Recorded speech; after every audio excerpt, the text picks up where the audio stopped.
Cone, so you're doing the cold shower challenge? Like you literally, when you say you I'm just told doing us to it, me 2 I seconds. did it today. Will I continue doing it? I don't know. Tell everybody what this is because I don't understand this. Okay, so Michael Knowles' team, our boy Ben Davies over there. He was talking about the cold shower. Hunk, the cold shower challenge. Like a cold plunge. It's good for your body. Yeah. Ice bath. We've had to do ice baths our entire athletic careers. Well, this is just the shower version of that, and you just get in while the shower's freezing cold. Why it though? turns hot. How is that good for you by just cardiovascular? the health benefits of a I'm cold shower, not a scientist. the health benefits Yeah, of a how cold long do you shower? stay in?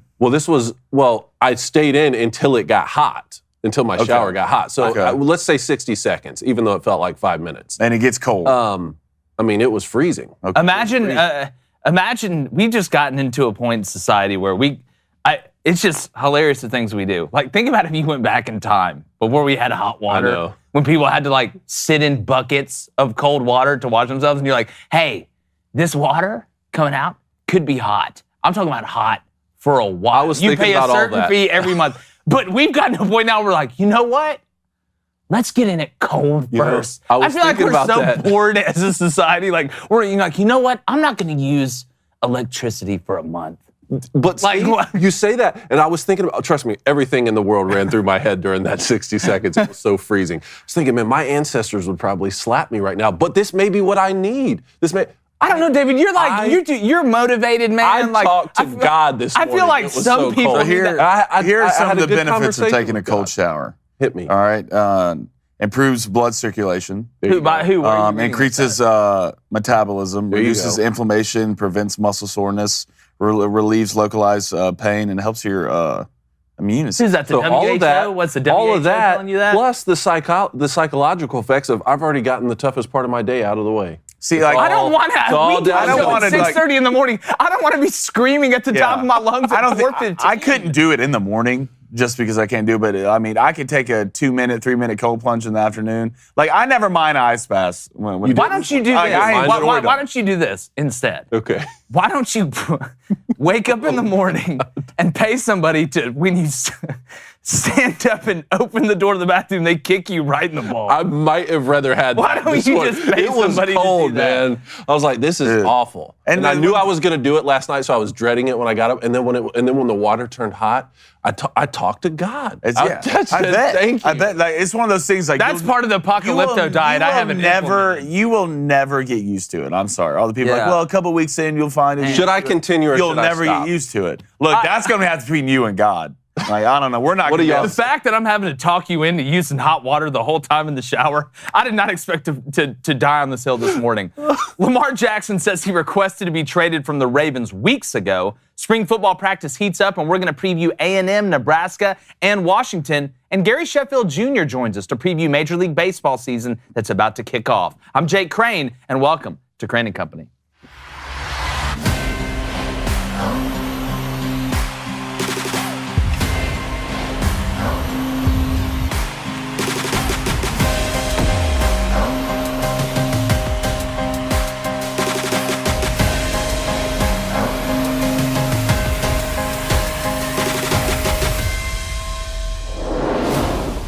Now, everybody is talking about Lamar Jackson, the trade request, and whether he's going to go to the Colts or maybe somewhere else. But it seems to me the more interesting story is what exactly the Ravens are cooking up behind the scenes. Nobody seems to really be talking about that. Now, to me, it seems like this may be a play for Baltimore to get, wait for it, Anthony Richardson. Think about it. Former Georgia offensive coordinator Todd Monken saw Richardson up close and personal. And maybe now he wants a Ferrari of his own. Now, since they would have to receive 2 first-round picks from, let's say, thought experiment-wise, just the Colts, we know the GM said they are interested in Lamar. We know the Ravens aren't going to match the contract, so they'll get those 2 picks, and one of those would be the 4th overall pick. Now, we know they would most likely be going quarterback, and CJ and Bryce aren't going to last past the number 2 pick. So after Arizona presumably goes with a defensive selection, they can snatch up Anthony Richardson at 4. Now, while he is a big risk, they would technically be in rebuilding mode. Now imagine being able to build your franchise around a guy that you could ease into the game with no huge expectation of winning big early. Now, the Ravens have been to the playoffs consistently, even though they haven't made a serious run since they won the Super Bowl in 2012. It also seemed like the marriage with Lamar had gotten stale. And what better way to perk up a down fan base than to draft a potential superstar and freak of nature, because that's what Anthony Richardson is. Now, you will continue to hear a ton about where Lamar will end up and what happened with Lamar and the Ravens. But always remember, just like there's two sides to a story, there's also two sides to a plan. I'm going to go ahead and bring in my co-host, David Cohn. Look, I sat down, put my hands together, looked at the stars, and thought, maybe the Ravens in the dark rooms where, you sit with the cigars and the rich guys and you talk about what's really happening. Maybe this is a play. You look at Lamar, he's been beat up. It's about time, if you look at the Ravens roster, for somewhat of a rebuild. Defensively, you do have Roquan Smith, some pieces there, so you can take some time, in my opinion, to bring in a guy like Anthony Richardson. I hope it's not Will Levis. I don't think Ozzie Newsome would draft Will Levis, but if this is a play for Anthony Richardson, I can see how this would work out by inheriting that fourth pick. Are you saying this is what they should do, or you just think this is what you think this is what they will do? I think they know about Lamar. I think the Ravens may know something that we don't. Okay. About Lamar Jackson. You said the key name there, Ozzie Newsome. Ozzie Newsome has been leading this franchise. He has, and he's done a great job. And the Ravens, they're not super pronounced with what they do. They do a good job of keeping things in-house. It's very, very smart. It's just like devising a plan to attack somebody. I don't want you to know what I'm going to do. But if you kind of follow where this could go, it looks like Lamar and Baltimore are done. That's what it looks like to me. Could they reconcile? Anything could happen. But that message Lamar Jackson put on Twitter yesterday, that sounded like goodbye to me. And I don't think the Ravens are going to be caught at the altar waiting for Lamar to come back. I think this plan may have gone in motion a while ago. Every team in the NFL passed on Lamar Jackson. Every team did. The Ravens took a chance on him with the very last pick of that first round when he came out. They believed in him. They developed him. And now we're in a situation where just because the Ravens don't want to pay him, I don't even know what he's asking for. It sounds like $250 million guaranteed because he thinks that he needs to be able to get that Deshaun Watson type money. And the Ravens are looking around like, why would we do something the Cleveland Browns are doing? Yeah, it's smart to say. Do they know something we don't know? I think they know what we do know, which is you have benefited from having a quarterback on his rookie deal who's been very dynamic, exceeded expectations, and he's been injured the last 2 seasons, hasn't put up the numbers that he did in his MVP season. And the counter argument to that is, well, you haven't gotten him any sort of weapons, which is true. Ravens are last in spending on the offensive side of the football. Why they've done that, I don't know. Well, they have the most offensive, the most skill position draft picks, I think, in the NFL. And Mark Andrews is an elite tight end, and I know they've built this around a running game to feature Lamar Jackson. They have had really good running backs, and it's not their fault that some of them have been injured. At the same time, what does every franchise want with their quarterback? They want a dynamic athlete, right? We see the way the game is going, but also a healthy quarterback. Well, those two things work in opposition so much, and we're going to see this more and more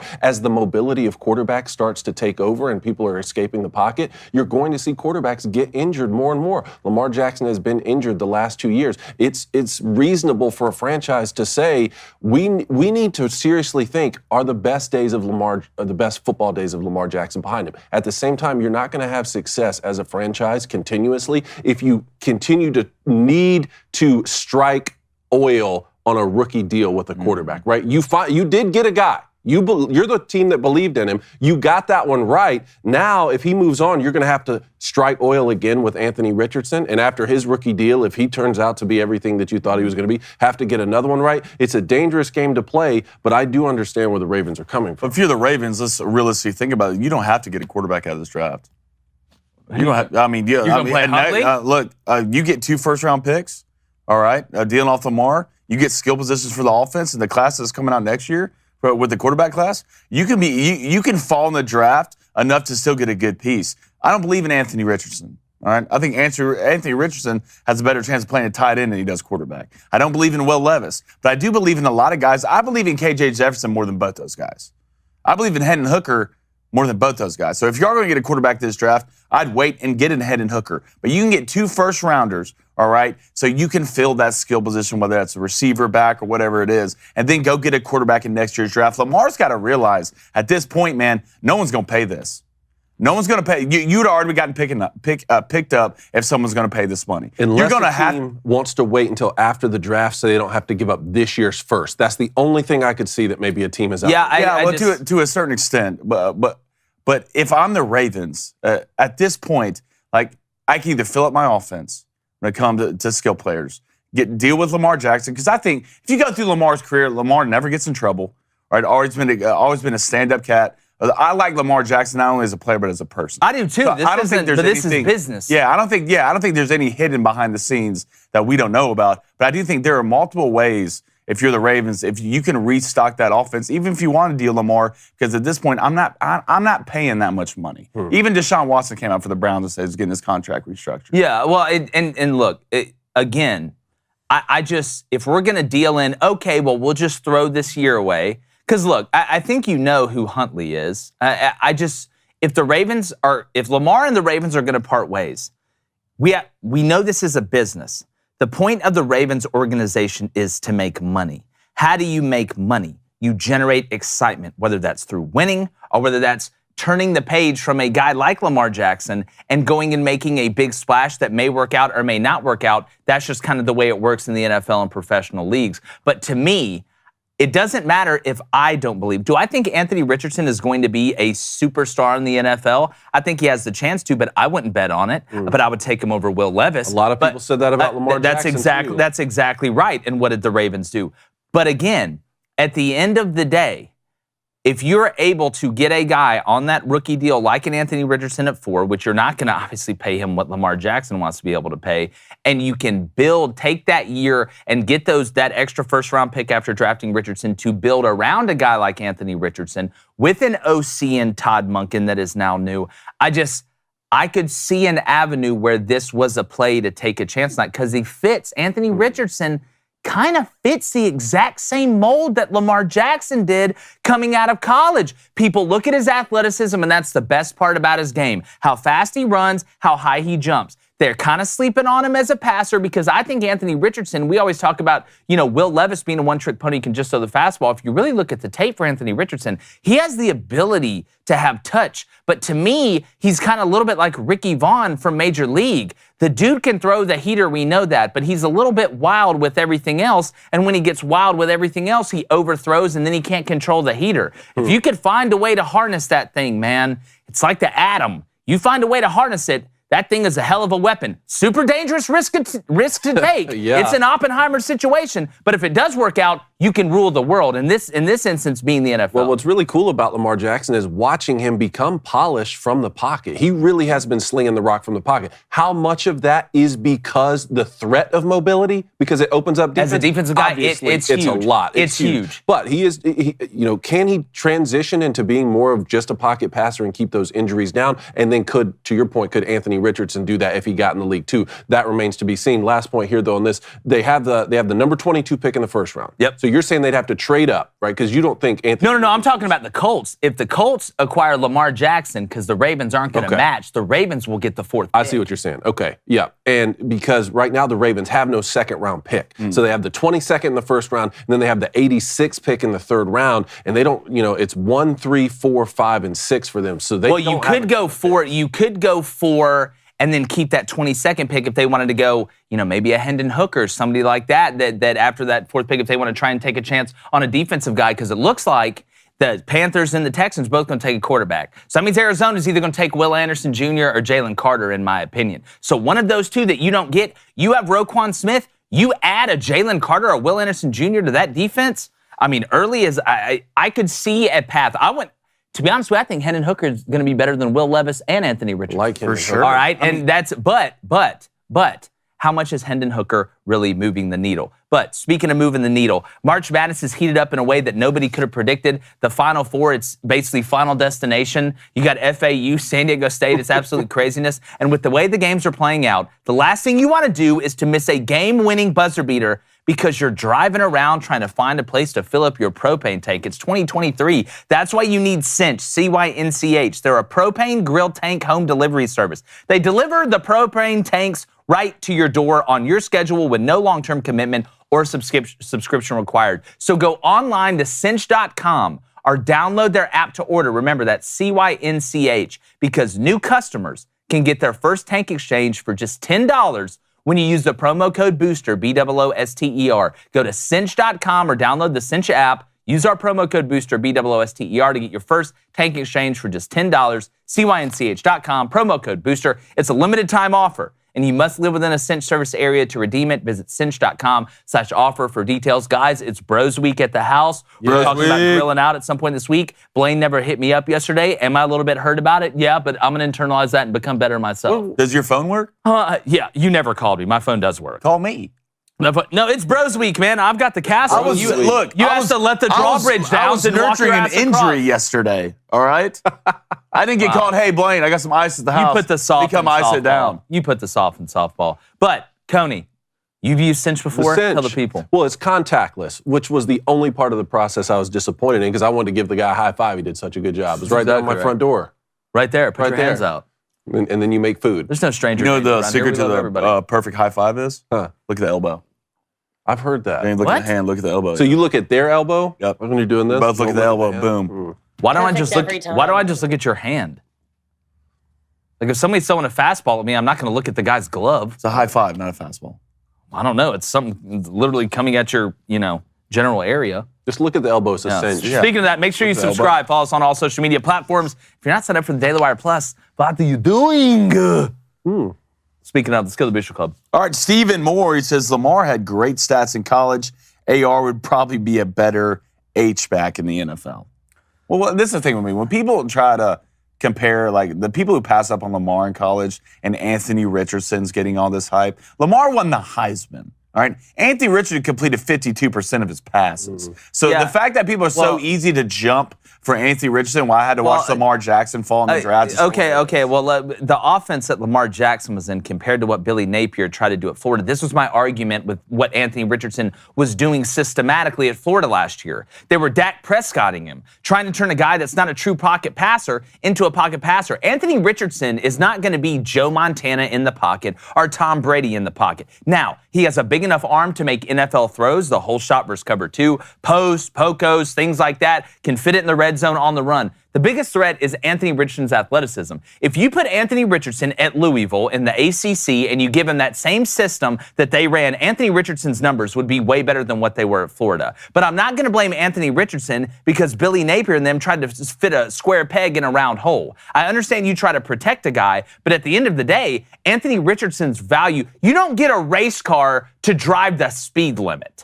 So that's the biggest question going in the NFL is, can Anthony Richardson hold up in the NFL if he's going to be a guy that you use like a Jalen Hurts? The thing with Anthony Richardson is he's huge. He's not a little guy. He's not Bryce Young. He's not as thin as Lamar Jackson. So he's more like size-wise Cam Newton than he is Lamar Jackson. So he could probably hold up a little bit better. And in the era of watching what the Eagles did with Jalen Hurts, and people will fall in this trap because the Eagles' offensive line is really what made them. But people are going to, in my opinion, start using these big athletic quarterbacks more in the run game. I just think that's what you're going to start seeing because that's working. So that's why, again, I can see a path to Anthony Richardson going to the Ravens. And it's because of Lamar Jackson's success that we're talking about Anthony Richardson possibly going to. It's because the Bears took Mitch Trubisky before Patrick Mahomes, and he fell all the way to 15, that we're talking about Will Levis possibly being a top 10 pick. These franchises don't want to miss out on these guys anymore, so they're going to take these riskier picks. And I think some GMs see a little bit of Josh Allen in him, too. His size-wise and mobility. Where did Josh Allen go in the draft again? Man, he ended up going pretty high. He was top 10. Yeah, he ended up going pretty high. Let's go to Matthew Roberts. What's up, Matt? He said, would Lamar had been better served with an actual agent? For sure. Yeah. That's what they do. Again, it's to me, I am all for, self-employment, entrepreneurial things. But when you're in the position that Lamar Jackson is, you're not out here trying to start a small business. I mean, you're not going to say, you know what, I'm going to use TurboTax to save some money. Dude, you're super rich. Like you're multi-millionaire. And RG3 said something I agree with the other day, and I don't agree with RG3 a lot, but I do have some respect for him because I think he says what he means. I do think you are going against the NFL machine because everybody's got to get their cut.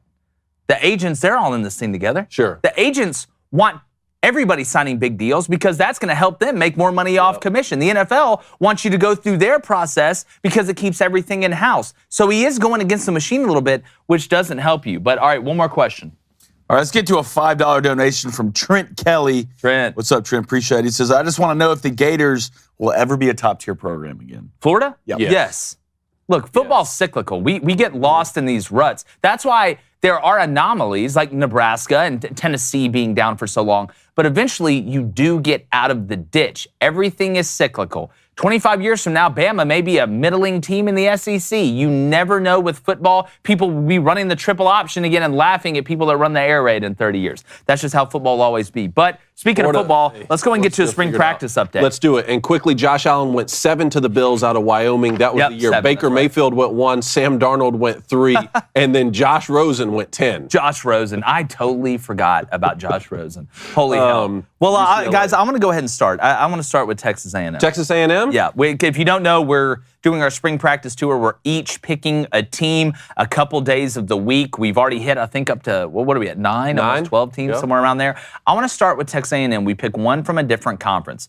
And look, the running joke, Texas A&M, top 10 before the year, can't do anything. I said last year that I think that 2023 would be a year where Texas A&M can break out. And I said it for multiple reasons. You've gone through the bad part of having high expectations. It seems like we have that every year, but A&M's expectations lately have been super high. And there was no fuel like embarrassment. I think you saw them have a collection of players last year that have huge egos, and it's hard to control everybody's huge ego when you sign all these 5 stars. That's what makes Nick Saban and them unbelievable. That's why you have a process down where guys that go the program understand it's about the program, not about themselves. I think A&M is starting to understand that. But also, Haynes King isn't starting at quarterback this year.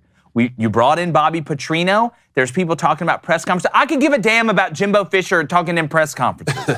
Okay? I'm not going to sit here and make a mountain out of a molehill. The thing with Bobby Petrino is if it's going good on the field, their relationship's going to be good. If it's bad, you're going to have 2 egotistical guys that are clashing back and forth. That's what it's going to come down to, on-field success. So how good are the players going to play? If Jimbo really does let Bobby structure the offense the way he wants to, install things the way he wants to, I think it's going to work. I think it was a good hire, and at some point, you got to take a chance. People want to harp on Jimbo about, you're not really going to give up the play calling, this, that, and the other. Well, at least he's taking steps. It's hard to quit smoking cold turkey, but at least if I see you knocking down the amount of cigarettes you're smoking a day, you're trying to make progress to an end goal. All he has to do is see the light, let him play good the first couple games, and I think you're going to see Bobby Petrino truly, truly be the guy offensively and let Jimbo step back. I love Max Johnson in their quarterback room, but the Connor Wegman kid, I think, has got to be the guy.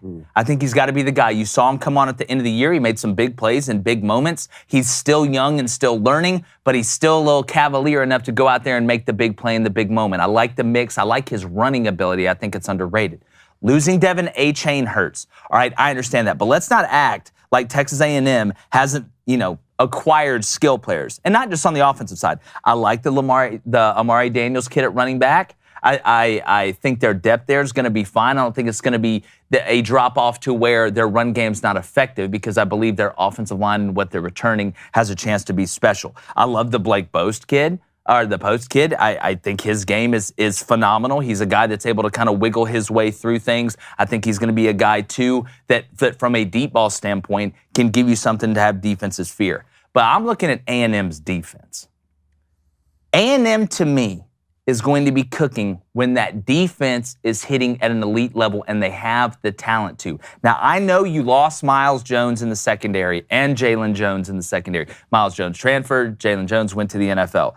But the Tony Grimes kid from North Carolina can step in at corner and be a big-time player. Was a 5-star recruit. He was a 3-year starter. I know that North Carolina defense was porous early last year, but they started figuring it out late.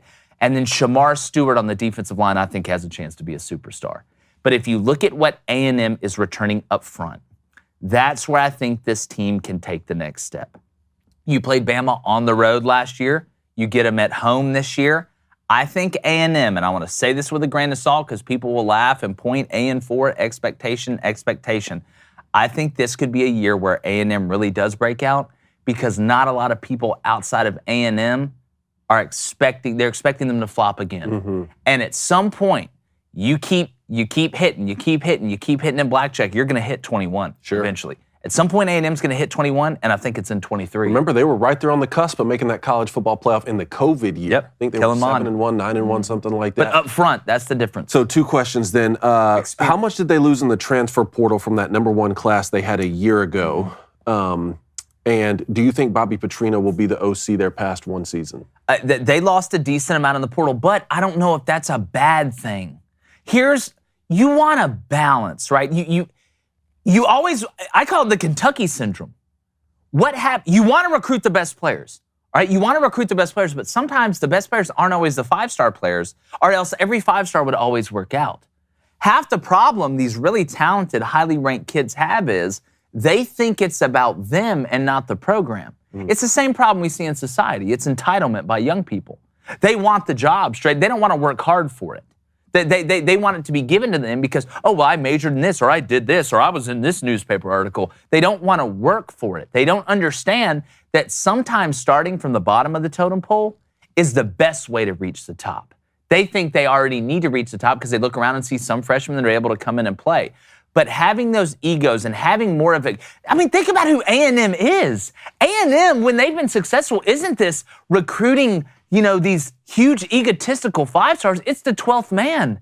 It's having 12 walk-ons out there in kickoff that'll run down and kick your ass. A&M, the difference between the A&M is that A&M is just truly a bunch of country boys that are just gritty. They don't have all the headlines. They're just going to go out there and punch you in the face and see how you react. A&M's lost that. They're a lot more like Texas now, in my opinion.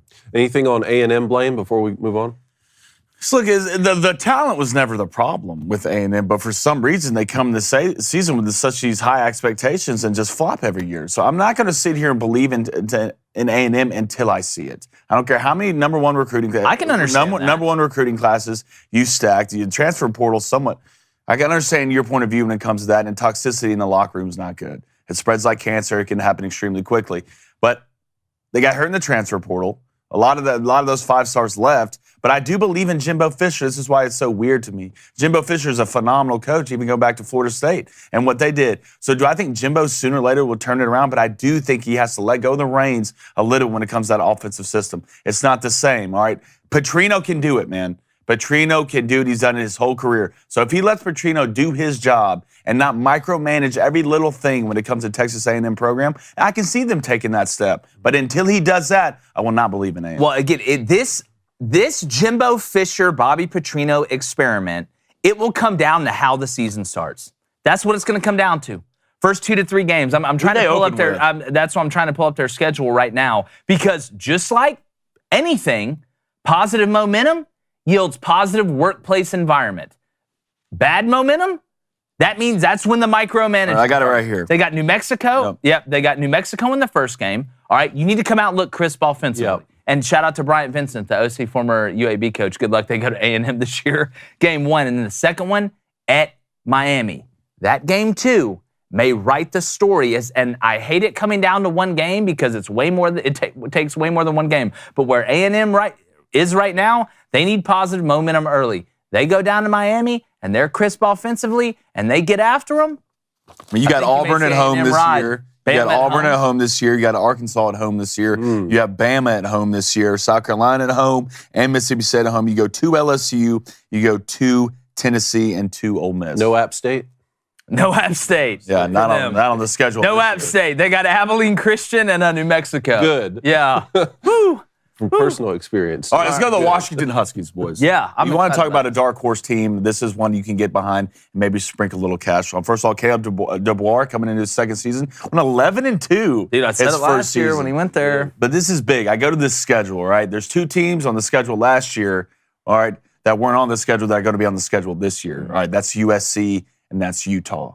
Okay, you go back, they had a big win in Oregon last year. If you watched the game, that comeback win was great. But USC and Utah will be on the schedule this year. You're going to USC, all right, you got Utah at home. But this is what you're bringing back. You're bringing back 14 starters, and you're bringing back your star, and Michael Penix Jr. Yep. I mean, this kid led the nation in passing. I don't care if he's left-handed, right-handed, or kicks the ball with his foot. This guy in the pocket can do it. He has an absolute laser beam attached to his arm. Receiver-wise, you bring back your top 2 targets, which is huge. Jalen McMillan, Rome Odunze. The names on these guys are ridiculous. They're automatically good at football. That's at the last exactly right. names. That's so I can't true. even say. All right, but up front, right, you lost your center.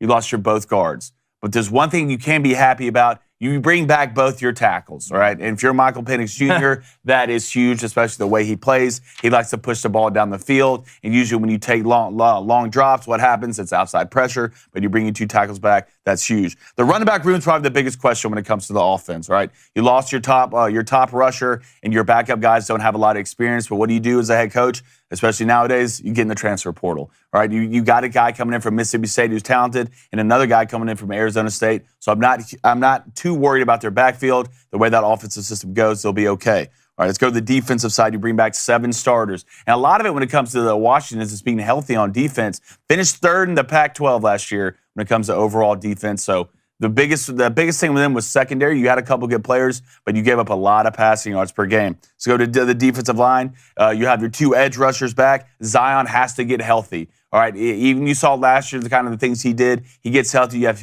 him and Bryce McMillan, I believe, coming back. Those would be your 2 edge rushers. That would be extremely good. Linebacker room, you lost 2 backers. You went to the what? You went to the portal and you filled the gap. You are going to get a guy back who was hurt for 8 games last year. All right, didn't play, but he's going to sit there and be the anchor of that linebacker core, which is going to be big. He's going to be a veteran, which you need a leader in the linebacker room. I always believe in that. Let's go to the secondary. All right, you got your Arizona State transferred. His name's Muhammad. He's probably going to come in and be your top cornerback. All right, which is going to be huge. Caleb did really good in filling spots, not making huge splash gets in the transfer portal, but really filling the spots you need to fill to be successful as a team. You bring back 2 other guys in the secondary. One's a corner and one's a safety. So not a lot of big problems. You fill the right gaps. But if you're Washington right now, you got to get past you. If you can split the USC-Utah games, I truly believe, and you can lose 1 game this year, I can see a team in Washington with Michael Penix Jr. at quarterback, bringing your top 2 targets receiver, and have a defense that can get the job done, maybe a dark horse for a playoff. Is Oregon on the schedule? Yeah, Oregon's on the schedule. Where? At home. Gotcha. Well, like at 2 and playing in the Pac-12 this year, at least going into the season, there's going to be some highly ranked teams because of what they return at quarterback. So when you look at strength of schedule and being able to have that insurance game or lose that 1 game early and still be able to make the playoff, I think the Pac-12 is going to be in the strongest position it ever has been at the end of the year when looking at strength of schedule, which in an ultimate stroke of irony could be the last version of the Pac-12 that we ever see here down the road. That is funny, but I agree with you. It's going to be a lot of fun to watch. High-level quarterback play out there. I want to talk about Nebraska. Practice number 5 on the spring schedule happening today. Obviously, Matt Rule enters year 1 here, taking over for Scott Frost. Scott Frost, 16-31 during his tenure at Nebraska. Obviously, it's very disappointing for fans because that was your guy, national champion and a quarterback for the program.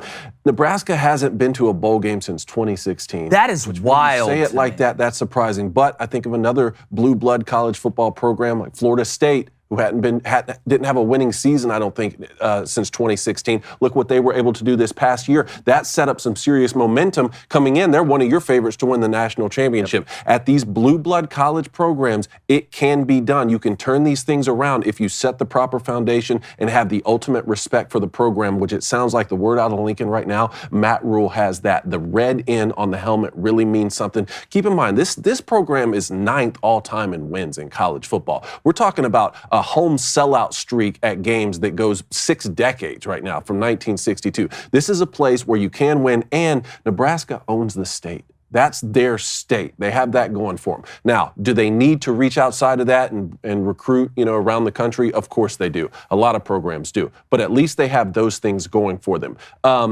Like I said, trying to establish culture early here. A couple of the things Matt Rule is doing is, not giving out single-digit numbers right now. You have to earn those. There's these mouth guard check-ins and shoulder pad check-ins that they're doing at some of these early spring games. And don't be surprised if you see Matt Rule utilize the portal even after spring training, right? Because he's still trying to identify holes that need to be filled. But I do want to start at the quarterback position. Casey Thompson is returning. Now, Casey Thompson had surgery on his throwing shoulder. He threw for 2,400 yards and 17 touchdowns last season, so he's not going to be able to participate in spring that much, but he is going to be competing for the starting job. Jeff Sims transferred in from Georgia Tech, which I think is very interesting. He's 6'4", 220. That's huge. 6'4", 220. He's going to be getting the majority of the reps in spring. That's going to be a very interesting 1-2 battle right there. Plus, you have Chubba Purdy, who transferred in from Florida State. Sounds like he's third on the depth chart right now, but he's going to be taking a lot of first and second team reps in spring. Let's see how that plays out. And then 5-star prospect out of Phoenix, Dylan Raiola, is on campus. He was on campus this week. He is a legacy. His father, Dominic Raiola, was an All-American at Nebraska, played center. If Matt Rule could land one of the top quarterbacks in the 2024 class going in, that could flip this program and establish his tenure right off the bat to get things started. At the running back position, Anthony Grant led the team in rushing last year with 915 yards and 6 touchdowns. He's suspended right now. Suspended indefinitely, but it sounds like it's more to work on academic issues. Yeah. I think that he may be able to return to the program. Another running back to keep an eye on, Gabe Irvin Jr., 6 foot, 220 from our old stomping grounds over there in Buford, Georgia. Yep. Runs downhill, very speedy. Remember, Nebraska led the country in losing one-possession games. Yep. It was phenomenal. Anytime Nebraska got in a one-possession game, they were losing. Can you give the ball to a guy who is tough, runs downhill, and speedy at the end of games to be able to finish and run out the clock? Last thing here, Nebraska 29th in the transfer portal. They got a lot of pieces on defense, which is exciting, and on the offensive line. Listen to what they brought in just from the University of Georgia alone. Tight end, Eric Gilbert. I know he's bounced around a little bit. Can he get his mentality right and be, a legitimate tight end for a team? We're going to find out. Then linebacker MJ Sherman and offensive tackle Jacob Hood all just come from the University of Georgia. So. Yeah.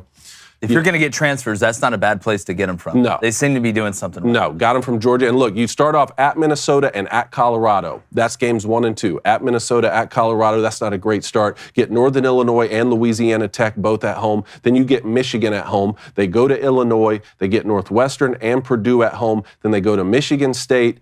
They go to Wisconsin. They get Maryland at home and Iowa at home. So you're on the road at Wisconsin, on the road at Michigan State. You're on the road at Colorado, Minnesota. So it's not an easy schedule year one. Now, look, I think Matt Rule's a fantastic fit out there. I said it when he got the job. I think it's one of those things where Nebraska and Matt Rule, it just makes sense. And speaking about perfect fits, you can RSVP to all your events knowing you have the perfect look with our friends at Indochino. They are the suit experts. You want to look sharp at weddings. It shouldn't be expensive. All right, with custom suits from Indochino, you'll look sleek without it costing a fortune. You can customize every detail on your suit, shirt, dinner jacket, and more with a range of colors from traditional black or gray to burgundy, he'll read anything in the prompter, or olive. All right, they make it easy to get your fully customizable suit right from home. Guys, I'm getting married in a month and a half. Yeah, you are. All right, yeah, Indochino made it unbelievably easy for me. All the pieces I was able to order, but being able to customize your linings and just pocket flaps and things like that to really make it your own on,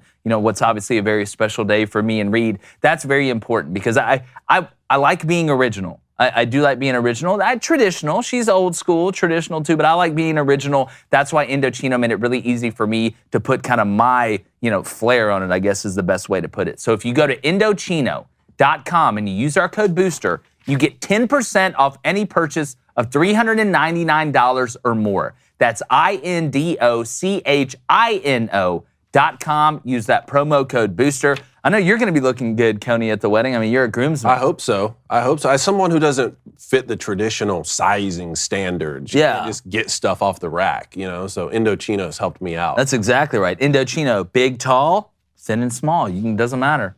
I like that. Best man. What's up, buddy? Best man. I'm going to look phenomenal. I always look great. All right. Well, it's because look good, play good. Yeah. If you don't use anything else, the Indochino, I don't know what you're doing. Time to grow up, bud. Yeah. Get out of your parents' basement. Stop playing video games. I don't. We got Gary Sheffield Jr. coming on to talk some Major League Baseball in a segment. What's going down in the club? All right, let's go to Texas Ed. He says, rule to Baylor from the outhouse to the penthouse in 2 years. Great pickup and could be a long-term answer in Lincoln if Matt can keep everybody from getting antsy. Good luck keeping Nebraska fans from getting antsy. But again, they're going to support no matter what. That's the thing. Just get hot. You get hot at Nebraska, spark could start a wildfire. That was another thing I had on here. Matt Rule, 47 and 43 overall as a head coach at the collegiate level. Not awesome, but remember, he was taking over 2 struggling programs in Temple and Baylor. He ended up winning 10 games at Temple twice, and he won 11 games at Baylor. He knows how to turn an old car back looking brand new. And I don't think this situation at Nebraska is nearly as bad as it was at Temple and Baylor when he had to turn those programs around. So. Let's go to head people keeper Blaine. Says, thank God Cone got in Nebraska instead of Blaine. What do you mean, man? Yeah, what you do? I would have broke it down phenomenal. He loves Con. It's like, hey, yeah, we're not going to win. Let's go to CB Dog 4. Matt Rule can make Nebraska what A&M is, which would be a huge upgrade for Nebraska. Look, again, I'll say this. There are some spots, and Cone talked about it, that especially schools that dominate the state, places like Nebraska, or LSU, where there's no this isn't Auburn. There's no Alabama to the Auburn. Mm-hmm. There's no Ole Miss to the Mississippi State. You have a state that loves football, and there's one team in that state. So again, a spark can start a wildfire at a place like Nebraska. It's almost like letting a shooter make that first shot in the basketball game. It's amazing. All of a sudden, like you start believing, and then the resources and all the stuff behind Nebraska's new facility. Looks like it was built by aliens. Yeah. I mean, it's nuts. They have the support. For sure. All right, let's go to Chris E. Make sure y'all hit that like and subscribe button. With the $5 donation, appreciate it. Chris, how many undefeated college football teams will there be heading into the conference championships? Man, that's a very specific question. I will say there will be 2. I'd say 2 as well. Give me 2. 2, maybe 3. But like, who's running through the SEC this year undefeated? Yeah, or the Pac-12. I mean, like Georgia, no quarterback coming back. Bama, no quarterback coming. I know Jalen Monroe's got some experience, but I watched a shuttle take off one time, but I can't. I mean, the best team that has a chance to go undefeated is probably Michigan. Stop it. You can never say stop. You can never count Bama out going undefeated. Obviously, who does Notre Dame play? Oh, they got it. I think Notre Dame. I broke down their schedule last week. No, that's true. You need to pay attention. Yeah, you're right. Quasi-ACC. Just think that. Speaking of paying attention, we're definitely going to pay attention to our next guest. Very excited to welcome on Gary Sheffield Jr., a guy that knows a ton about baseball. We're excited to ask him about everything. Hey, Junior, can you hear us? Oh, we can hear you. For sure. First off, dude, I'm loving the Stormtrooper headset there. I love love the swag. It's all I had. Looks like Turtle Beaches, dude. They come from every which way. You love to see it. Well, Gary, first off, I want to get into, and obviously we know opening day is Thursday, and we're going to give our predictions actually on Thursday of who we think is going to do what. But I want to kind of preview a little bit around the leagues, look at the divisions a little bit. But first, man, this pitch clock situation. And it's something that continues to be a very hot talking point. It turns, purist against, I guess, new fan, however you want to put it. My problem is this. I don't think you are attracting any new fans because you put a pitch clock there. I don't think it has that desired effect. And to me, I'm sitting here watching it, and even the pitchers are getting pissed off for striking guys out because it's so against the game, in my opinion, and what baseball is built for. I don't think people, as we've said many times on the show, are all of a sudden going to start flocking to baseball because now the batter has to get in the box a little bit quicker. Isn't anticipation one of the most important parts of what makes every pitch so important? Yeah, baseball's all storyline. That's it. That's it. I mean, that's the gist of this game, and it's been that way since my dad came in. I started watching around 99, 2000. And I started being a real fan of the game of baseball and trying to understand this game even better. And what I realized over the years is that absolutely nothing that I liked about the game of baseball was anything convenient in terms of time. I wasn't going to be able to go see a movie later today. It was none of that. Major League Baseball is about building the moment and anticipating the moment. I'm not going to go to the bathroom because there might be a moment here. And that's a difference between baseball and another game that you would talk about with college football and the NFL. All of it is different. And I don't know if you guys saw last night, Sergio Romo, he was having essentially his finishing touches with the San Francisco Giants, and he got called for a pitch clock violation. And it pretty much just it didn't wreck the moment, but it didn't feel like baseball anymore. And you said you hit the nail on the head. There's absolutely nobody who is watching TikTok, scrolling TikTok all day, watching Netflix, that's going to say, wow, Major League Baseball finished in 2 hours and 40 minutes yesterday. I'm going to go ahead and flip that on. Like baseball is not a game that you're going to go really find a new fan unless you entertain them with a storyline and find the right people to grow the game too. But I feel like baseball is not trying to get the right audience and something that's sustainable. That's exactly right. We say the same thing about the NHL and how they kind of look at their demographic and go the other way, because at some point, Gary, I think we're moving to an era where it's not about the fans, it's about the sponsors and the brands. I think they think the fans are somewhat replaceable if they're able to hit these big media contracts, these TV contracts with these brands and everything. But back to the point of talking about convenience and attracting new fans and storylines. What's a better storyline than marketing your stars in the right way? That's what creates storylines going into the year. And I feel like baseball has failed to do that as well as a league like or do it as well as the NBA or some of these other leagues that we see in professional sports, even though I've got tons of problems with the way the NBA does their stuff. They do market their stars very well. That's my biggest question going forward. Maybe we should just stop putting all these great players on the Angels. Maybe that'll fix it. That'd be a good start, wouldn't it? Yeah, I've been a major talking head that the Angels are the worst organization in baseball. And you've got to allow people to be themselves. That's baseball. Yeah. That's the reason why, because people always they ask me this question all the time, and we cover black players at MLB Bros. It's like a new network where we're trying to make sure that people understand who's in the game. Yeah. And frankly, everyone's the same in baseball.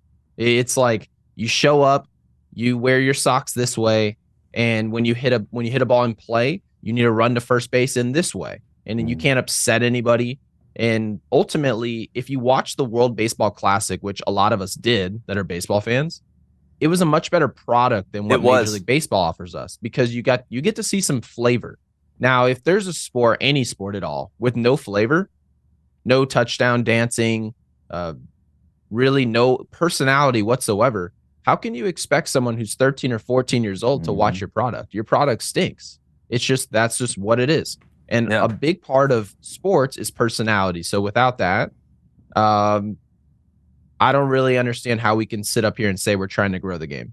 Yeah, the best example of that, in my opinion, is how much people hated the way Yasiel Puig played. Yasiel Puig made it must-see TV to watch him play baseball. You can like him, you can not like him. Guess what? You need villains and heroes, and he played the game a different way. People wanted to see that. I've never seen somebody get thrown out at third base more times, except me in high school. Yeah, Puig. So, Gary, where's the distinction between flavor, as you say, and a guy being a problem? You look at someone like, let's say in the NFL, Antonio Brown, something like that. Like, that's a personality. That's a flavor. I don't want to watch Antonio Brown on the football field. I want to see guys go in and do their job, do their work. And to be honest, I don't need to see him celebrating in the end zone. At the same time, I grew up a huge fan of King Griffey Jr. and Chipper Jones and Michael Jordan. I agree with you on the personality and the flavor in these leagues. Where do you draw that distinction? Well, we have to remember the reason that we like Derek Jeter and Ken Griffey Jr. because Ken Griffey Jr. was him and his dad actually, the way he grew up, he never liked the Yankees. He was like this. He played the game the right way. He was the real face of Major League Baseball. In my opinion, probably the most important face in the history of the baseball, except for Jackie Robinson, of course. But he was one of those guys that played the game the right way. And it was like you and your dad also liked him. Yeah. He was like the perfect baseball player. That's what I saw from Ken Griffey Jr. So in order for those guys to be important, you also have to have troublemakers. You have to have the Gary Sheffields, let's say. And when you have those guys where half the league loves them and the other half, half the other people are like, dude, this guy, he's always arguing with umpires. And you see it in the NBA with Luka Doncic, where, they're constantly bickering with umpires, referees, and half the league absolutely hates them. That's really good for baseball. You need people to get upset too. If people don't hate a player in your sport's just not that good. That's true. That's true. That's a good point. You were talking about the Angels a little bit, so I want to ask about Mike Trout, a generational talent here. Hasn't been able to win a World Series or go on these deep playoff runs. We saw Shohei Ohtani strike out Mike Trout in the World Baseball Classic, like you were talking about. What's next for Mike Trout? What does he need to do to really cement his legacy as a generational player? And what do you think the Angels will do in this situation? Well, for the most part, you have to win. And maybe that doesn't mean you win a World Series, but at the very least, you've got to compete. And the Angels, they're not even close. They're not really even approaching. I know they're much improved coming into this offseason. They have more pitching than ever before. But ultimately, having somewhat of pitching is not going to be enough to compete. You've got to be pretty much good at all levels, just like any other sport. You can't have crappy special teams and a mediocre defense and expect to win unless you have Patty Mahomes. And unfortunately for Mike Trout, one or two players, Shohei Ohtani and Mike Trout, aren't going to win you a division. That's just not the way this game works. It's too difficult. Too many people are impacting the game of baseball in order for you guys to really just dominate. So in my mind, to answer your question, Mike Trout's got to get in a situation, whether that's asking to go to another organization, he's got to be a part of competing, because without that, I mean, we sit here and think of one of my favorite pitchers of all time, CC Sabathia. CC Sabathia was known as a guy where he was starting to figure it out in Milwaukee, starting to become a winner and understand what to do in the postseason baseball. He all of a sudden goes to the New York Yankees, wins one time. He wins one World Series, and now all of a sudden, the dude's walking around in his 40s. Like, I mean, I golf with the guy.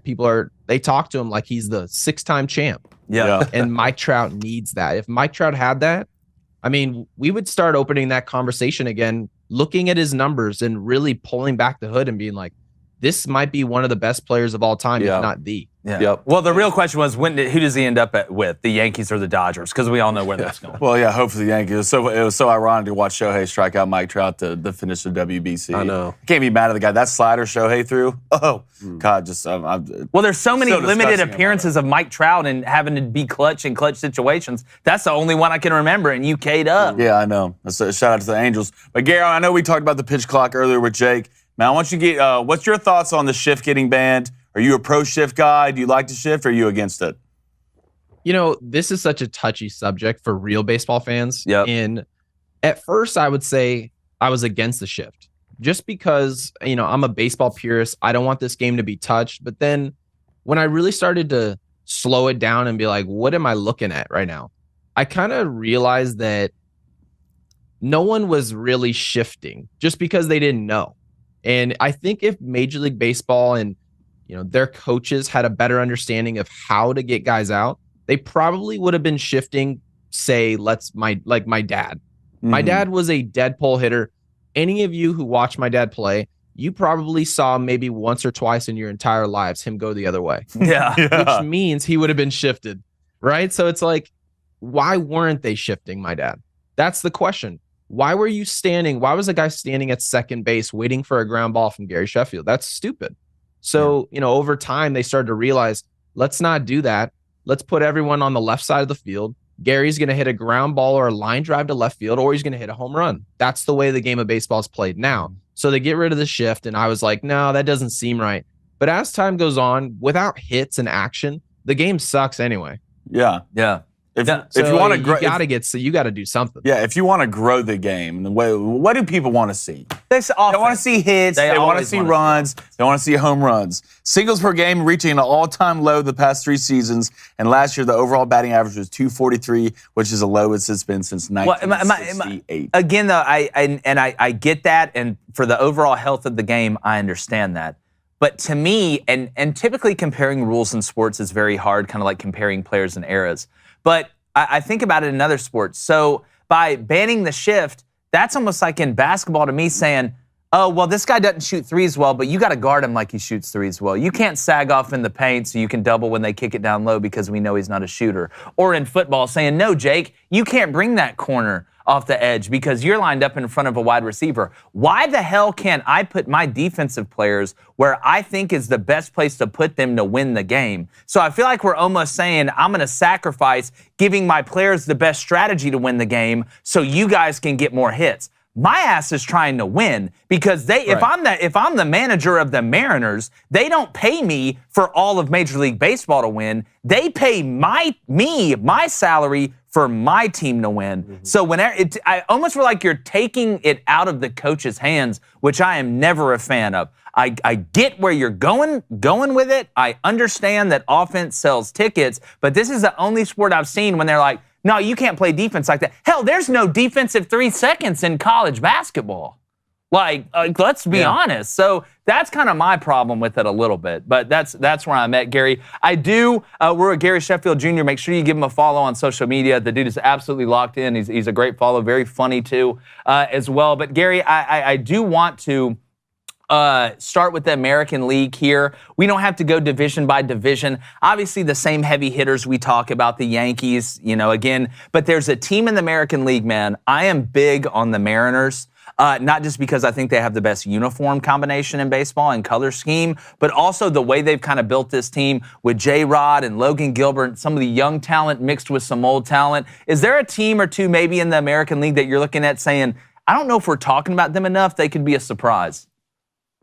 Well, the Mariners, of course, were going to be number one on my list, and I love what they did with J-Rod. I mean, they got him locked up contractually. Mm-hmm. You have to love what the Mariners are doing, and I watched a lot of them last year, and I'm sitting there looking at them, and I'm thinking, this is one of those organizations where we kind of just project them and have an understanding that they're going to get a lot better. They were super aggressive on the trade market. They were aggressive in a way that I don't think a lot of people were really paying attention to Seattle, because what happened to Seattle is they went after Robinson Cano all those years ago. Mm-hmm. And that almost in a way, it was like that, Nelson Cruz, and like maybe one or two other guys. But as time's gone on, they really reset themselves in the farm system. And once guys do that, you can get aggressive. Like you're going to start hearing the Seattle Mariners, the Mariners, when Shohei Ohtani becomes available. Wow. And a lot of people aren't looking at that. People are thinking, well, Shohei's going to become available. New York Mets.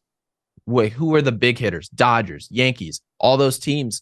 But the way the Seattle Mariners are moving, that's an organization that is in a position based on what they've done with their farm system to go after those heavy hitters. So when those names come available, I'm almost in a way hoping that they end up in Seattle, because isn't it time in Major League Baseball for an organization that's outside of the major market to really take over? In my opinion, that'd be good.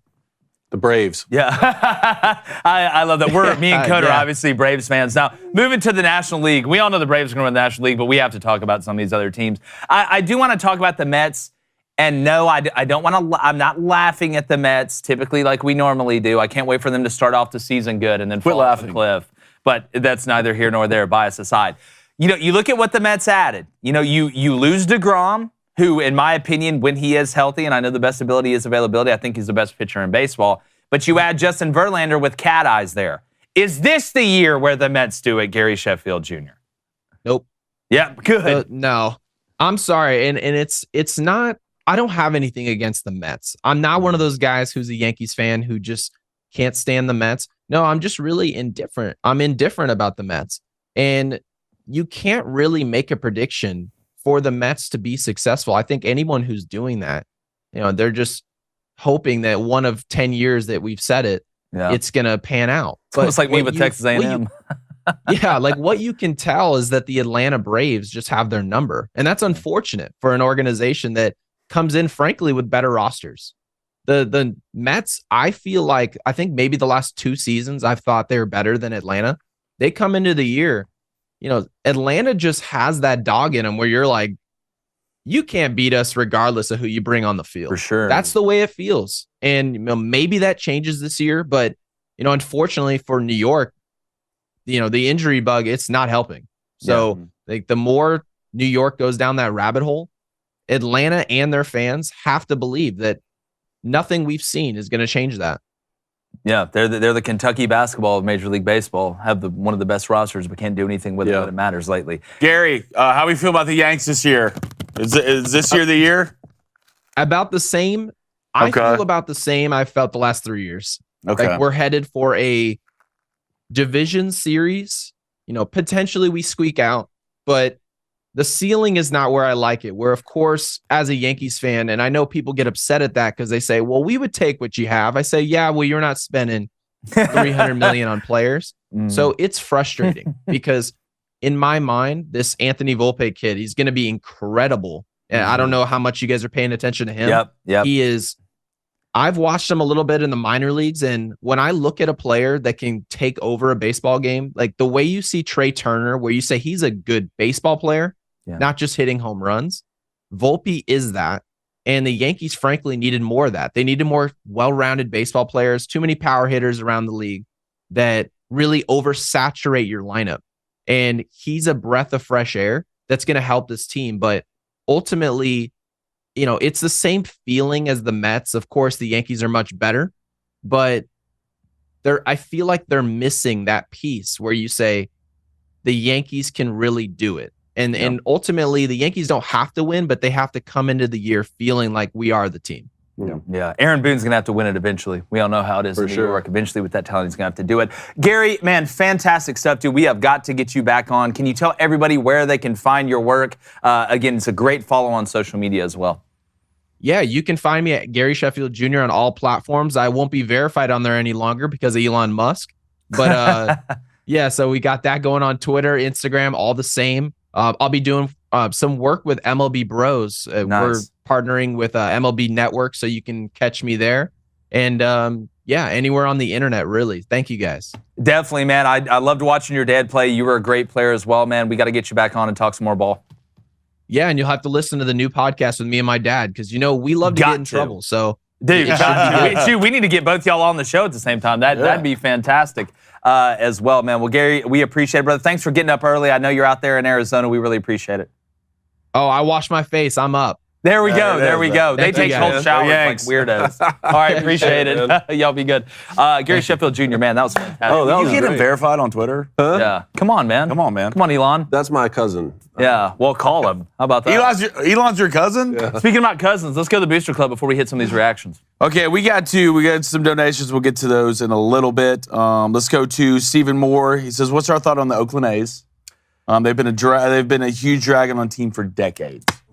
Yeah, again, I mean, who are you looking at right now in the Oakland A's roster and you're like, this is why they're going to win the whole thing? I don't think they're deep enough, whether that's in the bullpen or whether that's really anything past 3 or 4 in the lineup. I'm not buying the A's. One of the most fascinating storylines I'm following in Major League Baseball this year is what are the Padres going to do? Yeah. All right, y'all going to do it now? They're going to be good. Yeah, again, we talk about the Mets and having this great roster and doing all this. At some point, the Padres are going to have to, either or get off the pot. Like at some point. That whole corridor, because the San Francisco Giants always seem to be able to put a good team together. They can just find, I just feel like, Bruce Bochy just going to come out of the water and be like, this year we win the division. Well, you remember the deficit that the Padres made up from last year. Yeah. No, again, 20, talent 30 is not, game can they stay healthy? Padres? Fernando Tatis Jr., is he going to get, sprain his ankle in a hang gliding accident while he's eating Oreos or something? I don't know. They got to find a way to stay healthy. But them and then the Pittsburgh Pirates, again, I always find the Pirates fascinating. Speaking about a great uniform, God.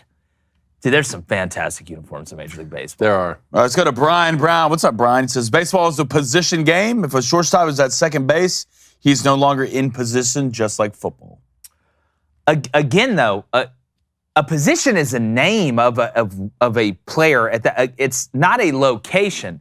That I can bring my safety down to the line of scrimmage and blitz him, but he's still a safety. I can put my quarterback outside at wide receiver when I go into the Wildcat. All right, so a name of a position, guys play multiple positions. I mean, Shohei Ohtani pitches and hits. Like I feel like we get locked into, because baseball is a pastime, not really, going forward. It seems like it's football now, but just because you're named a position, and I know it's old school to say, all right, here's where the shortstop is. Well, the shortstop can play a shallow left field. At third base, when there was a big-time hitter that came up, I was playing a couple steps back, almost in left field. That's my point yesterday is players in the infield players all over the diamond have always shifted. Yeah, it's just to what extreme? When a left-handed batter came up, I played closer to the first base line. Yeah. Then it got to such an extreme and they were leaning on the analytics, it became a noun, the shift. Now you have the shift where you're putting players over there.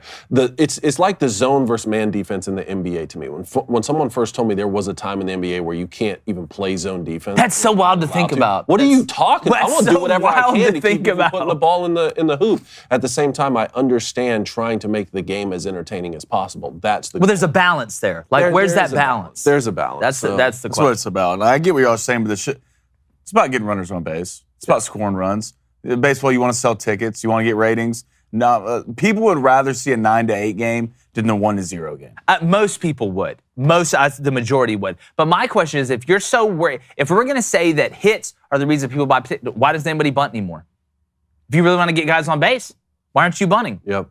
Like, you mean to tell me half the teams on the other side of the infield? I know you're not going to be able to do it every time, and it's not as easy as it sounds. But if you really cared about getting guys on base, there's ways against the shift and not against the shift to get guys on base. But playing small ball isn't sexy anymore. Just like throwing the check down isn't sexy, but it works. Ask Tom Brady and Peyton Manning. I'm trying to win the game. You win the game, we'll sell tickets. I'd rather my team win the World Series 2-1 than to lose at 9-8. I can promise you that. And small ball can be exciting. I mean, if you lay down a squeeze bunt, that can be exhilarating and lead to runs in a different way. So I don't know. No one really gets excited over a bunt, to be honest. But what does the bunt create? You're bunting because someone else is on base. It could create. I mean, it does create drama in that. I'd rather drag bunts. I'd rather see that than a guy just strike out because he's trying to hit a home run and maybe he'll hit one every. I mean, the drag bunt is one of the most dramatic plays in baseball, is it not? I mean, the drag bunt is a dramatic play. Last second, I'm turning around to bunt while I'm moving. Lay it down. I'm taking off. The pitcher has to jump off. It's a bang, bang play at first. Or the third baseman. I remember some of the best plays I ever made was watching Scott Rowland run down the third baseline, barehanded drag bunt, throw a guy out at first. That's exhilarating, Blaine. That's exhilarating to me. Maybe because I sell a lot of tickets. Left-handed. All right, one more real quick. Let's go to Matty Ice, 1994. He says, do you think the Giants can be a destination for old Mike Trouty? They have the money to take on the contract since they didn't get Judge. Yeah, I don't think it's the destination as much as the personnel that's around him at the destination. Like, to me, if I'm Mike Trout and I'm moving, or you're going to move me, just like Gary Sheffield Jr. said, send me to a place where we got a chance to win. If it's the Giants, then it's the Giants. I don't think they have the personnel right now to do it. We know about the Yankees and we know about the Astros and we know about the Braves and some of these other places. But to me, at some point, it becomes not about where the team's located. It's who's located on the team. That's the biggest thing if I'm Mike Trout, because I'm trying to win. But let's get to reaction. All right, let's start with our first reaction here. Yesterday, weird situation with catcher JT Realmuto in a failed ball exchange with an umpire. I have a new rule for you in the MLB after this, but let's watch it first. I want to watch this, and then I want the music, the exciting music to play in the background after what we are going to say after this. Because I'm about to go get this guy. All right, I can promise you. Mr. Rosenberg. I believe it's Ray Rosenberg. Don't know. This is the umpire's name. Don't care. Get off my lawn. Let's watch this. Kimbrough says, I don't like that call. Now, here's the action right here. He threw him out. The umpire felt like Realmuto took his glove out of the way, and I think he really Look at this guy. You're going to stare at JT Realmuto could pop your head off like a Pez dispenser, and you're going to stare him down, little guy? The umpire threw it out to Kimbrough, so all right. Look at this guy. Oh, this is the worst. Thank goodness he's not a cop. Hold his glove down.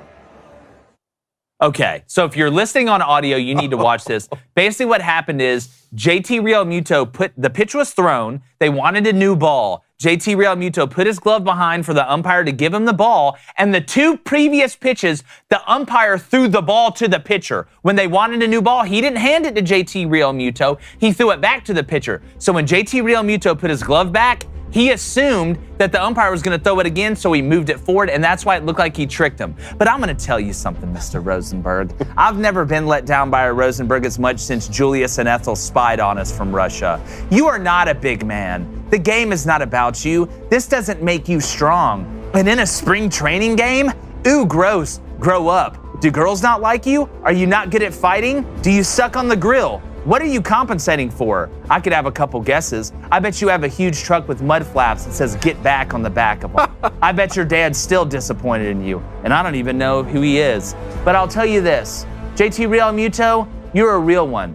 You offered to throw the ball back, but this umpire wanted to show off his arm, probably the one that got him cut from his middle school team. So you're not a big man. Like I said, you're not strong, and I'm going to tell you something, Rosenberg. You scare nobody. You should be suspended, and in a spring training game, no less. Grow up, gross boy. He threw him out of a spring training game for moving his glove. It's unbelievable. We need a new rule in Major League Baseball, since we're making them anyway. Fans get to throw umpires out of the game.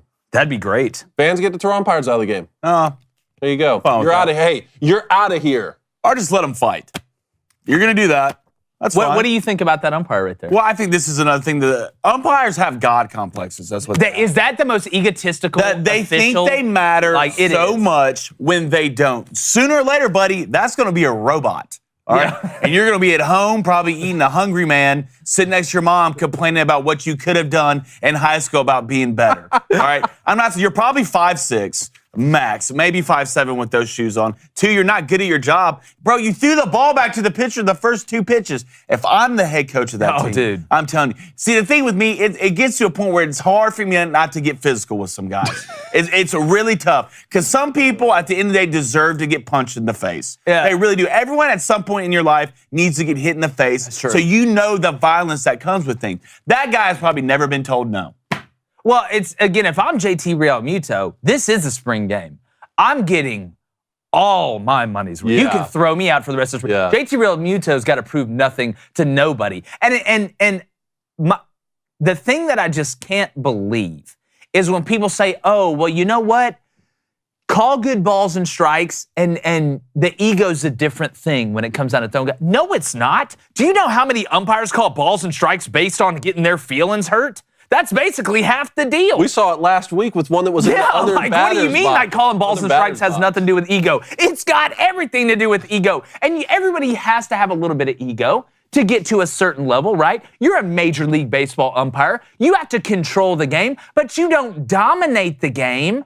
You don't make it about you. Major League Baseball, on a serious note, needs to send a strong message here with this umpire. There needs to be repercussions. Yeah. I think he needs to be suspended for the season. That's the type of umpire. He practices throwing people out in the mirror. Yes, he wants 100%. to find ways. He wants to find a guy, then find a crime. Yeah, that's what he wants. It is. I'm throwing someone out. He's the Alvin Bragg of. In this late in the game, no one's done anything yet. All of a sudden, the catcher, is waiting on the ball and thinks you threw it back, so I'll throw him out for that. Yeah. Oh, man. Gosh, the worst. What else we got? I've seen it all. All right, Holly Holmes, UFC fighter, said some things in the ring after a victory. I wanted to get your guys' reaction on this here. Yeah, let's play this clip.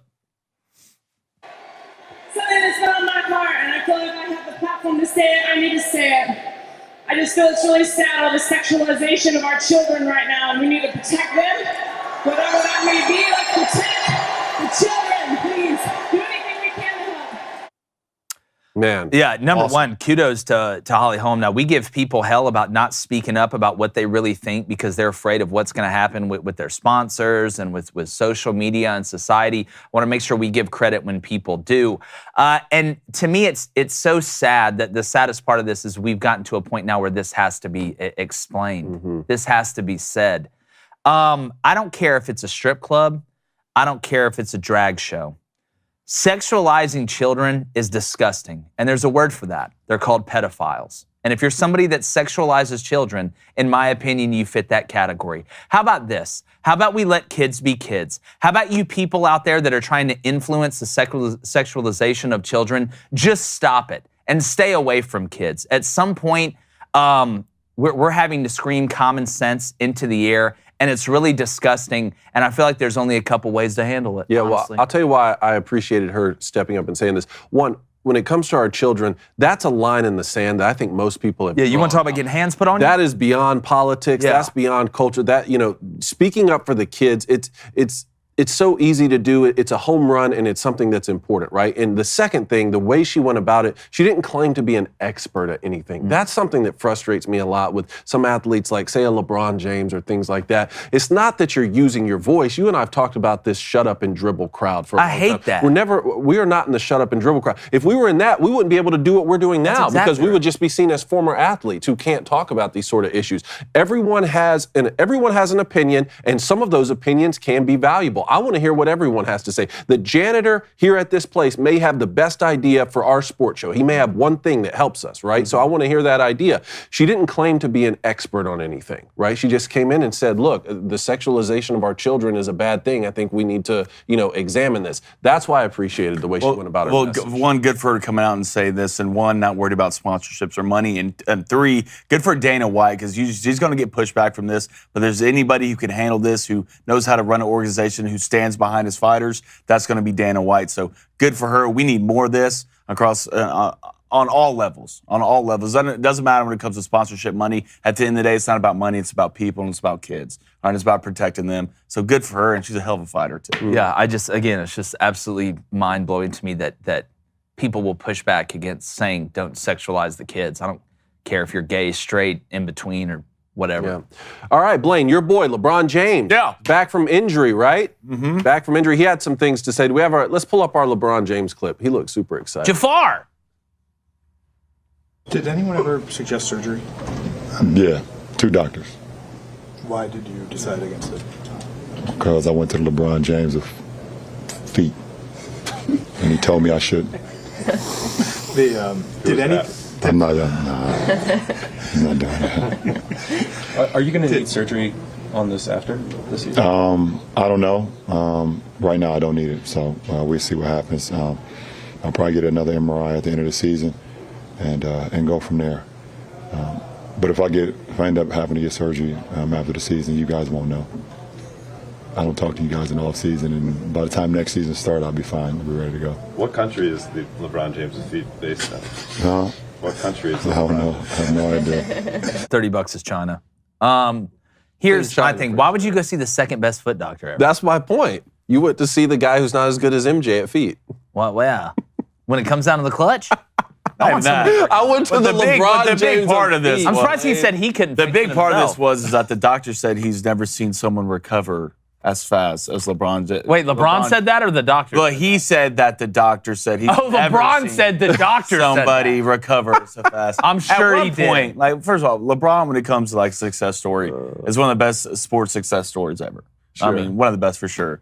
But 2, at what level do you hit where you just become so narcissistic and that no matter what it is, you're around so many yes men that you believe everything you do or touch is right and turns into gold? I feel like that's what that's what happens to people when they get famous. Well, especially from such a young age, right? Yeah. He never failed, really. No. You know, and you got these like sycophants and yes Well, he men never that failed just till he like went to run. the Lakers. Well, I understand he's lost games and had seasons where he won champ, but I'm talking about when people start calling you the king at age 13 and then you go on to be one of the best at that thing, you haven't had to like work through the adversity of being wrong or failing at a serious. You know who it's like? It's like Greta Thunberg.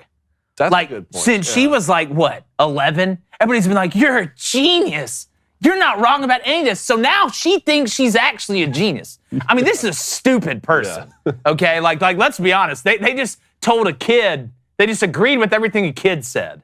You know, it's like the Wonka factor we have today. Greta Thunberg has no real knowledge. She doing this for fame. It's like the David Hogue guy. You aren't genuine. Well, you aren't. You use you're opportunistic. You use tragedy as opportunity. That's who you are. And when you tell somebody they're right all the time as a kid, they're going to think they're right all the time as an adult. Well, I don't know if Greta Thunberg can do long division. It's not like LeBron's a dumb person. All right, he's not. I can't do long division either. No, he's not like LeBron's a dumb person. On paper. He's not. But the fact that he thinks everybody else is so dumb that we'll just believe anything he says, that's what I question. Yeah, like, how dumb do you really think we are? Yeah. Bud? Come like, on, seriously, man. We know, like, I tweeted this the other day. It's like, well, he probably has, the exact Final Four that's going on. Yeah, he knew FAU and San Diego State were going to the Final Four. Like, you're saying you're reading books and you're on page 1? Yeah. Open it up. Come on, man. Like, if anybody's going to watch you, like, they watch you into another level. Like, they're going to dissect every little thing. You think everybody's just dumb? Yeah. Let's go to the Booster Club. All right, Is that a reaction? I had one more if you want it. Yeah, let's go one more. A new sport? A new sport? You guys up for a new sport? Well, we did combat juggling before. I don't know what, we did combat juggling. I don't know the name of this one, but Let me see my gut's telling me basketball wrestling. So if we can get more creative. Wrestling. Yeah, we'll think of something good. Here we go. Let's play this. This is in a basketball goals with wrestling mats out on them right now. Let's go ahead and play it. So they're look at him miss the layup. First of all. Ooh, how do you miss that? And then they're wrestling. Yeah, here we go. And then we're on the mat. Here we go. You got the ball back. Now we You're got trying to shoot it. We shot it. You already have slam ball. That'd be a great name for this, just in a different context. Maybe this is it's not pinball. We already got that. I don't know. Well, you can tell these guys are definitely wrestlers and not basketball players. First, that's exactly. Sure. This is 90% wrestling, 10% attempting to play basketball. I don't like this. No one's doing anything. Yeah, I don't. Eventually, just turns into the slug technique. There should be a craning company punishment for a lost bet here. Yeah. I don't know. I just, like, if you did that to me, like, I don't know. Like, I'm not worried about playing basketball anymore. I'm just worried about choking you out. That's exactly right. Well, Why are you I scored? asleep? That's the thing. I want to know the rules here. There has to be some sort of rules. Like, if I scored a basket, does that mean?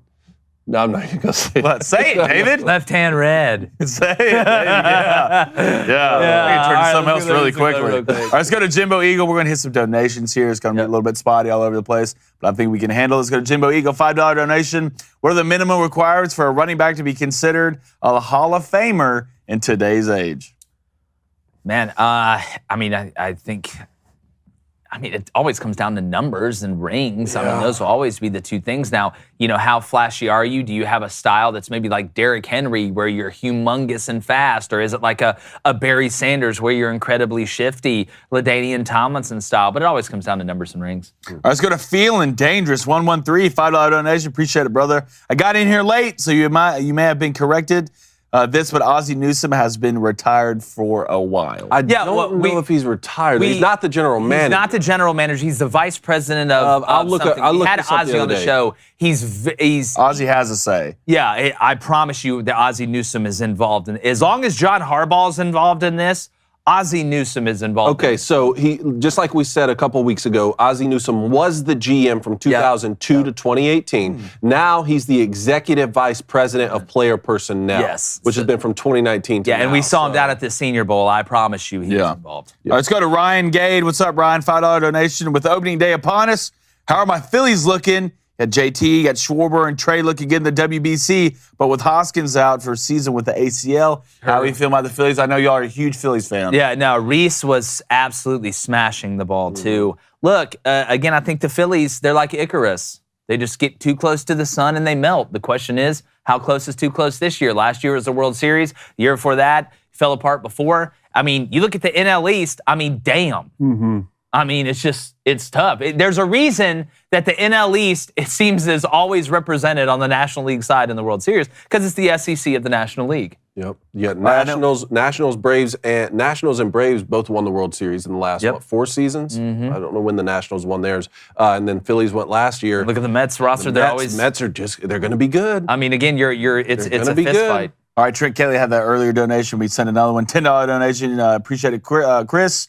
Trent, do y'all really believe the Florida Gators are going to have a losing season? Kind of touch that. And if so, how long do y'all think Billy Napier will last with back-to-back bad seasons? I mean, the schedule's not easy this year at all. You go to Utah, which that's playing in a different atmosphere. I'm looking at 5 to 6 wins for Florida this I think year. they find 6, but we pulled it up and did it last week.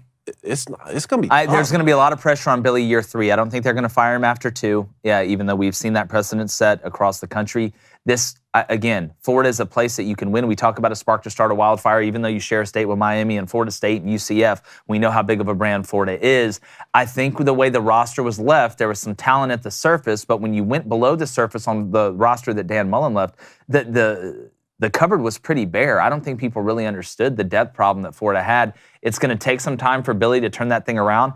I don't think this is the year. You never know what can happen in college football, but with that schedule, I see 5 to 6 wins, man. I'm not going to sit here and try and just sell you a fantasy on what's going to happen in 2023. I think Florida fans, 2024 is going to be the make or break year for Billy. I really haven't believed in Billy since he got there. I don't think it's going to last. But I'll really run through the schedule. You got Utah, obviously, week 1. You got Tennessee at home, or you go to Kentucky. Vandy at home. We know what happened last year. You go to South Carolina, Georgia at home, Arkansas at home, to LSU, to Mizzou, and you end the season with FSU at home. Man, those crossover games. That's tough, man, going to LSU. But all right, I'm getting to the bets. Here we go. Did we miss any donations? Or are we good? Good. All right, cool. Last night, the first time ever that both overs hit in women's basketball games. Can't believe it. Don't even want to talk about it. Makes me sick. Tonight, give me Jelly Walker and UAB money line plus the over 151.5. I think there's going to be a ton of points in that game. Then the second bet, give me Wisconsin plus 1.5 in Vegas against North Texas, and give me the over. Guys, listen to what this over's at. 115.5. What game is that? In a men's basketball game for UAB and North Texas. I have to take the over in that. I swear, if grown men can't figure out a way to score over combined 115 points in an American basketball game, I think both programs should be cut. All right, 1-1 yesterday. The Avs figured it out. The Devils did not.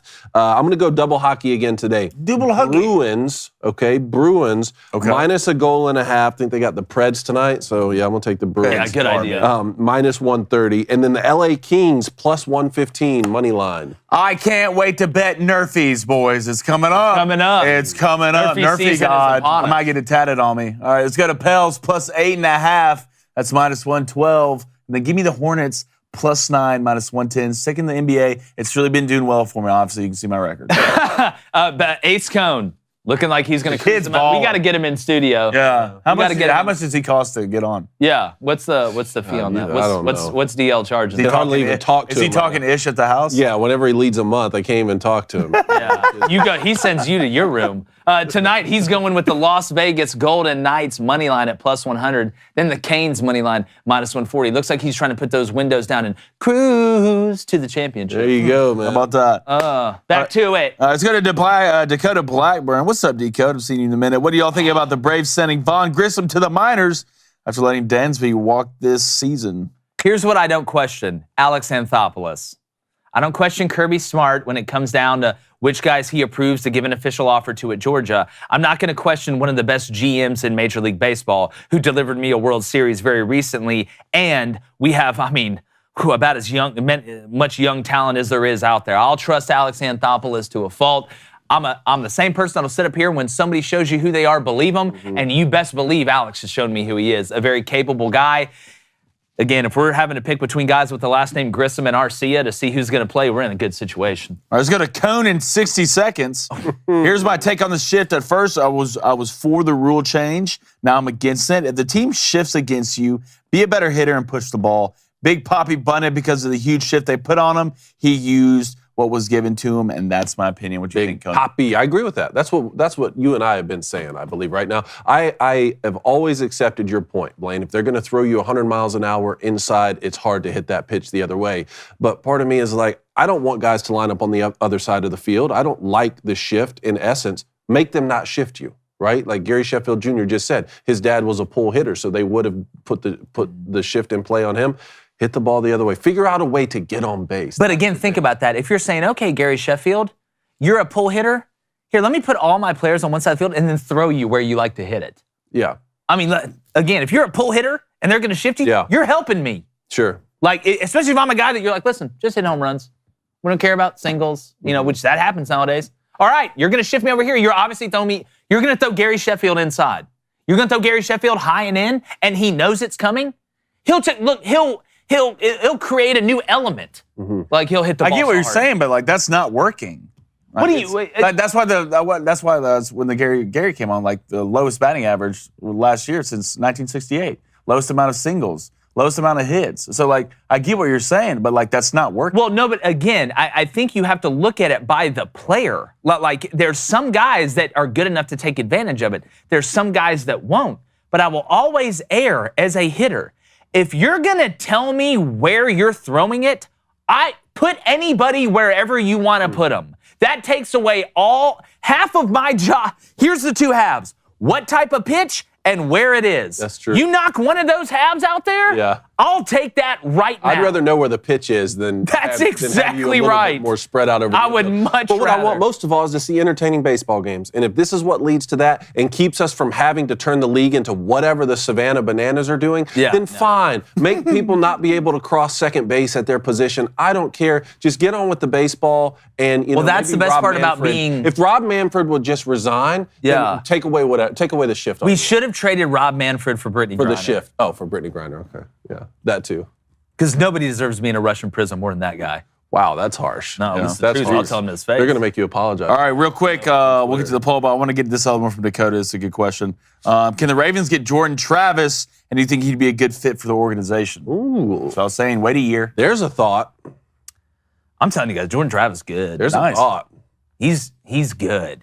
Like, I want to see it one more year. Now, when we talk about translating to the NFL, you know what? I kind of like that. Come on board. Well, it's not necessarily for the Ravens to wait, But I really haven't thought about Jordan Travis as an NFL prospect that much. neither, Like, I'm just starting to dive in these waters. So let's get to the poll. All right, let's go. Would you take a cold shower? Yes. No. Hell no. I'm going to say... those are the three options? Yeah. I'm going to say hell nah, 46%. Well, they said no, so let's see, how does it split? I'll say no led the way with 35%. Okay. Hell no, 20%. Ugh! No, 20%. Yes, 60. What's the matter with you? Wow. What? There we go. Health benefits, baby. Club. They ain't scared. Health they get benefits. it. Get the cardiovascular, real quick, lower the blood pressure. Just real quick, I want to give a shout out to all the families. What happened yesterday at Nashville. For sure. Praying for all y'all. Anything we can do to help, just let us know. It's a tragic event, and obviously that person's going to roast for that. So. Yeah. Well, we have a people problem. That's what we have. We appreciate you guys. Make sure you follow us on all social medias. Subscribe to the YouTube channel. If you haven't hit up Daily Wire Plus, go check it out. Really appreciate you guys joining us. And like the chances of the Mets actually winning it, we're going. God.